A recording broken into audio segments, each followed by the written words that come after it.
அனைவருக்கும் இனிய காலை வணக்கம். இன்றைய தலைப்புச் செய்திகள். விவசாயிகள் சார்பில் இன்று பாரத் பந்த்.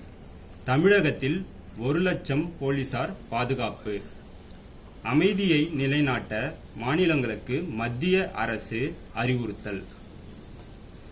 நாடு முழுவதும் இன்று நடைபெறும் முழு அடைப்பில் பங்கேற்க யாரையும் கட்டாயப்படுத்தக்கூடாது. விவசாயிகள் அறிவுறுத்தல். SRM மருத்துவக் கல்லூரி மருத்துவமனையில் கொரோனா தடுப்பு மருந்து 3ஆம் கட்ட பரிசோதனை தொடங்கியது. 1500 தன்னார்வலர்களுக்கு செலுத்த திட்டம்.